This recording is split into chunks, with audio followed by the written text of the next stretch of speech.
Assalamualaikum warahmatullahi wabarakatuh. Oke, baik, Bapak akan menjelaskan fenomena ikatan hidrogen terhadap titik didih. Nah, di sini kita lihat ya gambar di sebelah kiri pada slide. Di sini ada gambar yang merupakan hasil crop dari tabel periodik. Nah, nanti di bagian mana ini bisa dilihat itu dalam tabel periodik bagian kanan ya di sini. Nah, jadi Bapak ambil 4 golongan ini, golongan 6, golongan 7, golongan 8, dan golongan 9. Dan ini adalah kelompok golongannya ya. C, N, O, F ke bawah ya, C ke bawah, N ke bawah, dan seterusnya.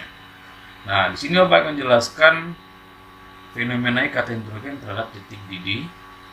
Tapi sebelumnya kita akan lihat dulu untuk yang tidak berikatan hidrogen. Nah, di sini ada atom karbon. Kita lihat C, Si, Ge, dan Sn dalam bentuk halida, yaitu senyawa yang berikatan dengan hidrogen.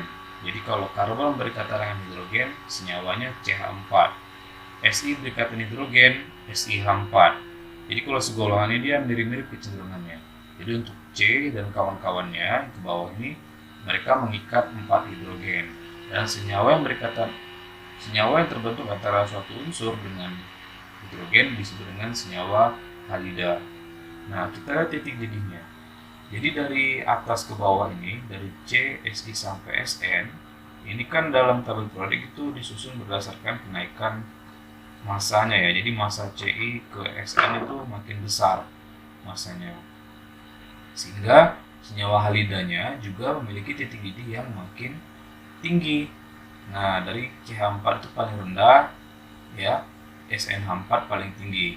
Atau kalau kita lihat dari tabel periodik ini dari atas ke bawah itu harusnya senyawa halidanya semakin tinggi titik didihnya ya.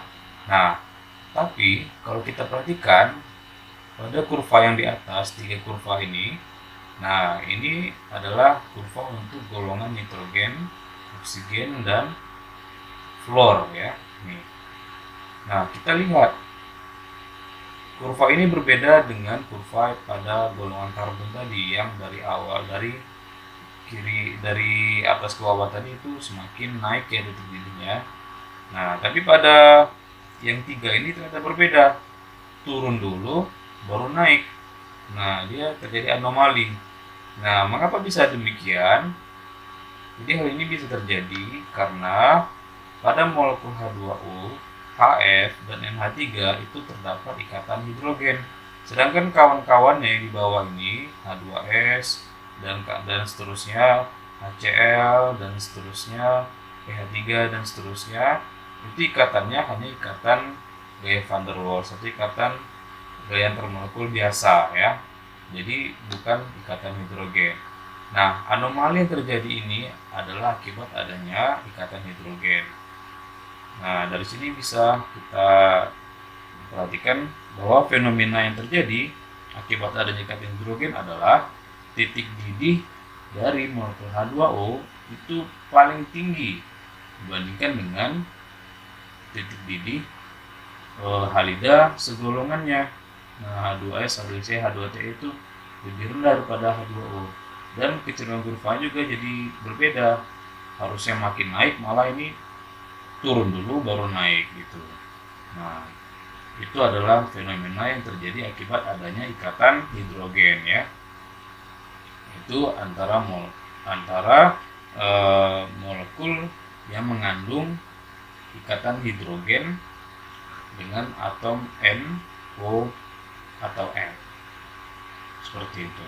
Mudah-mudahan bisa dipahami materi yang saya sampaikan barusan ya. Terima kasih.